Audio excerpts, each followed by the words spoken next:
మాజీ ప్రధాని రాజీవ్ గాంధీ జయంతిని పురస్కరించుకొని నల్గొండ జిల్లా కేంద్రంలోని హైదరాబాద్లో ఉన్నటువంటి విగ్రహానికి పూలమాల వేసి నివాళులు అర్పించారు రాష్ట్ర రోడ్లు భవనాల శాఖ మంత్రి కోమటిరెడ్డి వెంకటరెడ్డి. ఈ సందర్భంగా ఆయన మాట్లాడుతూ యువతకు ముఖ్యం కూడా యువత అభివృద్ధి చెందాలన్న ఉద్దేశంతో ఎన్నో సంస్కరణలు తీసుకొచ్చిన వ్యక్తి రాజీవ్ గాంధీ అని కూడా కొనియాడే పరిస్థితి కనపడుతుంది. ముఖ్యంగా కూడా యువతకు 22 సంవత్సరాలకు ఓటు హక్కు ఉన్నదానికి కూడా 18 సంవత్సరాలకు తీసుకువచ్చిన వ్యక్తి రాజీవ్ గాంధీ అని కూడా కొనియాడే పరిస్థితి కనపడుతుంది. ఇప్పటి కాలంలో కూడా ఏదైతే టెక్నాలజీ కూడా ఐటీకి సంబంధించిన టెక్నాలజీ కూడా అభివృద్ధి చెందుతుందన్న ఉద్దేశంతో అప్పట్లోనే గ్రహించి పెద్ద ఎత్తున బ్యాంకింగ్ వ్యవస్థ కానీ అదేవిధంగా ఐటీకి సంబంధించిన వ్యవస్థను కూడా పునరుద్ధరించిన వ్యక్తి ఏకైక వ్యక్తి రాజీవ్ గాంధీ అని కూడా కోరి అనే పరిస్థితి కనబడుతుంది. ముఖ్యంగా కూడా ఇప్పుడు సంబంధించిన ఎవరైతే యువత ఉన్నారో యువత మొత్తం కూడా 18 సంవత్సరాలు నిన్న వాళ్ళు ప్రతి ఒక్కరు కూడా ఓటర్ ఎన్రోల్మెంట్ చేసుకోవాలని కూడా సూచించినటువంటి పరిస్థితి కనబడుతుంది. మొత్తం కూడా రాజీవ్ గాంధీ అనేక కార్యక్రమాలు చేశారు. అప్పటి నుంచి ఇందిరాగాంధీ ప్రధానమంత్రి ఉన్నప్పటి నుంచి కూడా ఇందిరమ్మ ఇండ్ల పేరుతో కూడా ప్రతి గ్రామంలో 300 ఇండ్లకు పైగా ఇండ్లు నిర్మించిన పరిస్థితి. తర్వాత కూడా రాజీవ్ గాంధీ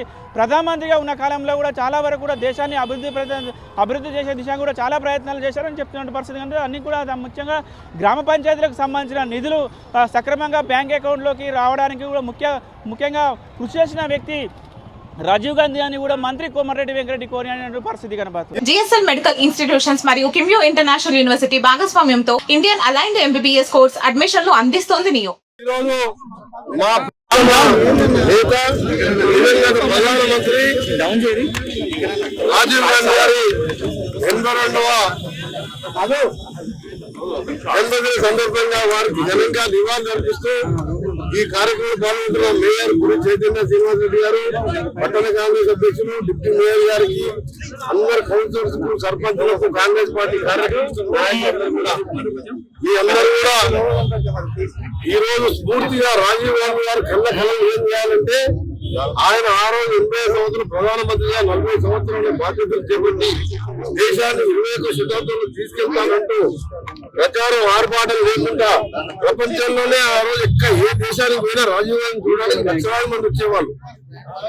అలాంటి నేత ఈ రోజు మొట్టమొదటి కార్యక్రమం 21 సంవత్సరాలకి వెళ్ళి ఓటు హక్కు 18 సంవత్సరాలకి తీసుకొచ్చి యువతలో ఆలోచన శక్తి, వారు ఏ విధంగా ప్రజాప్రతినిధులు, ముఖ్యమంత్రులు, మంత్రులు, ప్రధానమంత్రి ఉన్నారో వారైతే కరెక్ట్ గా ఆలోచిస్తారని 18 వాళ్ళకి ఓటు హక్కు పెట్టించి ఒక చరిత్ర సృష్టించి ఎవరు అడగలేయాలని. అలాగే 20 శతాబ్దంలో కంప్యూటర్లు రావాలని చెప్పి ఆ రోజు ఎస్టీడీ ఫోన్ కానీ సెల్ ఫోన్ కానీ కంప్యూటర్ కానీ వచ్చిందంటే రాజీవ్ గాంధీ గారి ఆలోచన విప్లవాత్మకమైన మార్పులు తీసుకొచ్చింది. పట్టణాలకే ప్రభుత్వం కాకుండా గ్రామ స్వరాజ్యమే లక్ష్యం అని చెప్పి మహాత్మా గాంధీ చెప్పిన స్ఫూర్తితో గ్రామాలకు నేరుగా నిధులు పంపించి సర్పంచ్ అకౌంట్ లో నిధులు వేస్తే గత 85లో ఇవాళ మనం డిప్యూటీ రైతు భరోసా కానీ ఇంకా ఏ పథకాలు అకౌంట్ లో వేసి మనం చెప్పుకుంటున్నాం. కానీ ఆలోచించింది 85లో సర్పంచ్ అకౌంట్ లో డబ్బులు వేసాడు అంటే బ్యాంకులో పడేది. ఇప్పుడేమో మీకు మీ అకౌంట్ లో ట్రాన్స్ఫర్ అవుతుంది, సెల్ ఫోన్ లో మెసేజ్ వస్తుంది. అప్పుడు ఆ కాలంలో ఆయన సర్పంచ్ అకౌంట్ డబ్బులు పడితే దాంతో గ్రామాల అభివృద్ధి మొదలైంది. అంతకుముందు విభాగాన్ని ప్రధానమంత్రిగా ఆ రోజుల్లో ఊరికి 200 ఇందిరమ్మ ఇల్లు కట్టిండు. తర్వాత రాజశేఖర రెడ్డి గారికి 3 ఇల్లు కట్టిండు. ఇలాంటి విప్లవాత్మకమైన అభివృద్ధి చర్యలు తీసుకుని 40 సంవత్సరాలు దేశ సమైక్యత కోసం ఈ రోజు మే 21 రోజు రామ దాడిలో ఆత్మహత్య దాడిలో దేశం కోసం ప్రాణాలు అర్పించిన వ్యక్తి ఆయన చనిపోయిన ఎంత బాధాకరం అంటే ఆ రోజు చూస్తే ఎక్కడ ఎవరో తెలియదు.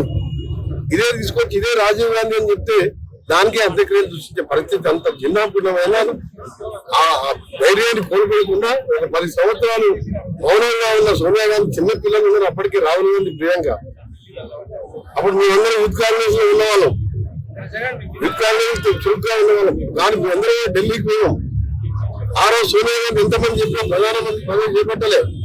2004, 2009 వస్తే కూడా మన్మోహన్ సింగ్ పెట్టి యూపీఏ చైర్పర్సన్ గా ఉండి ఉపాధి హామీ లాంటి సంక్షేమ కార్యక్రమాలు, పేదలకు 2 పూటలు అన్నగట్టే కార్యక్రమాలు తీసుకొచ్చి ఉపాధి సోనియా గాంధీ గారు తెలంగాణ ఇచ్చిన దేవతగా 2014 తెలంగాణ ఇచ్చింది యూపీఏ చైర్పర్సన్ గా. ఆంధ్రప్రదేశ్ పార్టీ మొత్తం చూసిపోయింది. అందుకని మీ అందరి కార్యకర్తలకు, నాయకులకు, ప్రజలకు కూడా విజ్ఞప్తి చేస్తున్నా, మీరందరూ కూడా 18 ఓటు వాళ్ళందరూ కూడా ఎన్రోల్మెంట్ చేసుకోండి. ఎన్రోల్మెంట్ ప్రక్రియ స్టార్ట్ అయిపోయింది. సర్లు ముఖ్యమైన వీళ్ళందరూ ఎవ్వరు కూడా మీ ఓటు మిస్ కాకుండా మీ ఏజ్ 18 ఏళ్ళు డేట్ ఆఫ్ బర్త్ దాటగానే మీరందరూ కూడా ఓటు పెట్టి వినియోగించుకోవాలని మరొకసారి మా కాంగ్రెస్ పార్టీ నాయకులకు 1 లక్షం మనం కాంగ్రెస్ పార్టీని నమ్ముకొని ఈ రోజు ఇంత దూరం వచ్చినా మీరు నన్ను చేసే మీరు పెద్ద నాయకులు మీకు విజ్ఞప్తి చేస్తున్నా. రాహుల్ గాంధీ ప్రధానమంత్రి చేసే వరకు మన ఏకైక లక్ష్యం అదే ఉండాలి. ఇలా దేశాన్ని 15 ఏళ్ళు పాలించిన మోడీ గారు ఆ రోజు బ్లాక్ మనీ తీసుకొస్తే ప్రతి అకౌంట్ 15 లక్షలు ఇస్తా, 2 కోట్ల ఉద్యోగాలు ఇస్తా అని చెప్పి 12 ఏళ్ళు 24 కోట్ల ఉద్యోగాలను 4 కోట్లు కూడా ఇయ్యలే. అలాంటి మతాన్ని కులాన్ని చూపించి ఓట్లాడుతున్నారు. కానీ మనం దేశం కోసం ఇలా కుటుంబం లేదు ఏం లేదు. ఆయన 24 గంటలు రోడ్డు మీదనే ఉంటాడు. 4000 కిలోమీటర్ల భారత్ జోడో యాత్ర చూడండి. కాంగ్రెస్ పార్టీ పేరు చెప్పలే, కులాలు మతాలు కాదు, భారతదేశం ఐక్యంగా ఉండాలని భారత్ జోడో నఫరత్ జోడో అనే యాత్ర ఒక చరిత్ర. అది కన్యాకుమారికి వెళ్ళి కాశీ వరకు పోతే మీరు ఆయన ఒక టీషర్ట్ మీద ప్యాంట్ మీద ఉంటే మీరు 4 జాకెట్లు వేసిన చలికి ఉడికిపోయినాం. ప్రాణాలకు తెగించి పాదయాత్ర చేసాడు. అలాంటి నాయకుడు ఇలా ప్రతిపక్ష నాయకుడిగా విద్యార్థులకు అన్యాయం చేస్తే ప్రధానమంత్రి మీరు ధర్నా చేసిందంటే మీరు అర్థం చేసుకోవాలి.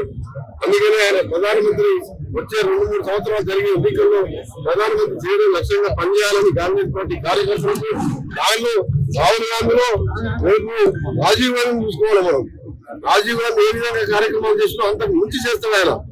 కాబట్టి రాహుల్ గాంధీ ప్రధానమంత్రి అయితే రాజీవ్ గాంధీ మళ్ళా బతికొచ్చినట్టు లెక్క. కాబట్టి మనం అందరం కూడా ఆ శబరిమల చేయాలని కోరుకుంటూ సెలవు.